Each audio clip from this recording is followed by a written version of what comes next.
જય શ્રી કૃષ્ણ.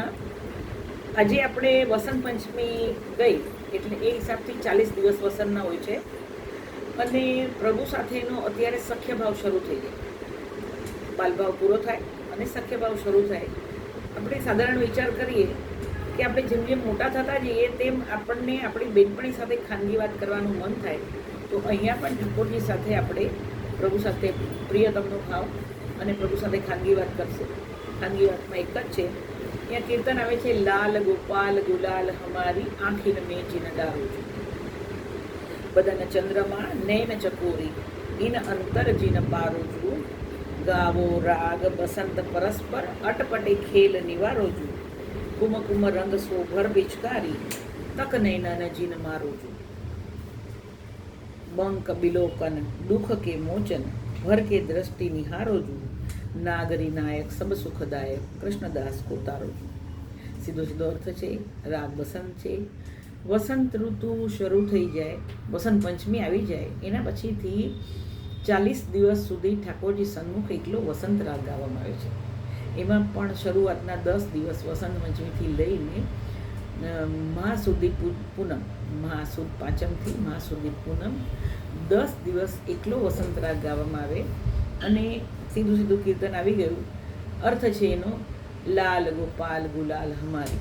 ઠાકોરજીનું નામ જ છે લાલ અને બીજું એક નામ છે ગોપાલ. લાલ પણ કહેવાય, ગોપાલ પણ કહેવાય. ગોપાલ તો નામ જ છે, પણ રંગ પણ કે છે અને પ્રભુનું નામ પણ છે. એટલે કીધું લાલ ગોપાલ ગુલાલ હમારી આંખીન મેં ચીન દારૂજી. પ્રભુ અમારી આંખમાં તમે ગુલાલ નહીં નાખો. શું કામ? તો કે તમારો મુખારવિન કેવું, તો કે ચંદ્રમા જેવું તમારું મુખારવિન, બધાના ચંદ્રમા અને આંખો કેવી, એટલી સુંદર આંખ છે. જો અમારી આંખમાં ગુલાલ પડી જાય તો અમને આ સુંદર દર્શન ન થઈ શકે.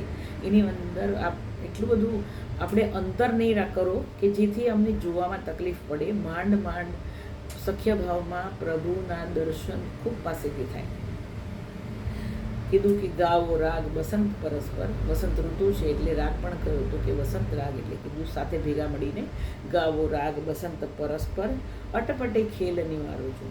અટપટે ખેલ એટલે અત્યારના બાળપણમાં આપણે ઘૂસી જઈએ તો જે એકદમ નાના હતા એમાંથી થોડાક મોટા થયા તો પછી અટપટે ખેલમાં શું, તો કોઈના માથે ટપલી મારી દીધી હોય આપણે અને પછી આપણે એકદમ ચૂપચાપ થઈ જઈએ, એને ખબર પણ ન પડે, તો એને એવા ખેલ કહેવાય અટપટે ખેલ નિવારોજું. અને શું, તો કે કુમ કુમ રંગ સો ભર પિચકારી. પિચકારીમાં કંકુ પલાળીને એ ભરવાનું. અને તક નૈનન જીન મારો છું. નૈન એટલે નિશાન તાકીને પ્રભુ તમે મારો. અને બંક બિલોકન, પ્રભુ તમે અમારી સામે જે જોવાનું છે એનું વાકી દ્રષ્ટિથી જોવાનું. બંક બિલોકન, અને એવા દર્શન કરવાથી અમારું કેવું, તો કે દુઃખ દૂર થઈ જાય. બંક બિલોકન દુઃખ કે મોચન એટલે દૂર કરવું. ભર કે દ્રષ્ટિ નિહારો છું. આપણે પણ પ્રભુને દ્રષ્ટિ ભરીને દર્શન કરી લઈએ અને ઠાકોરજી પણ આપણને એ જ ભરેલી દ્રષ્ટિથી દર્શન આપે કે ભર કે દ્રષ્ટિ નિહારો છું. નાગરી નાયક સબ સુખદાયક. કૃષ્ણદાસજીને દર્શન થયા કેવા, તો કે બધા જ ગોપીજનો પ્રભુને એક જ વિનંતી કરે છે કે પ્રભુ અમને આટલું પાસેથી આપના દર્શનનું જે સુખ છે એ ગુલાલ આંખમાં નાખીને એ દૂર નહીં કરો પ્રભુ. કે નાગરી નાયક સબ સુખદાયક કૃષ્ણદાસ કો તારો. આટલા પાસેથી દર્શન આપી અને પ્રભુ તમે અમને અત્યારના આ ભવસાગરમાંથી તારો. સખ્ય ભાવ છે અને બાકી બાલ ભાવ જે છે એ દૂર થાય છે. પ્રભુને ખેલ સુધી સખ્ય ભાવ ચાલ્યો એટલે 40 દિવસ પૂરેપૂરો સખ્ય ભાવ. બરાબર, મળીએ આપણે બીજા કીર્તન. જય શ્રી કૃષ્ણ.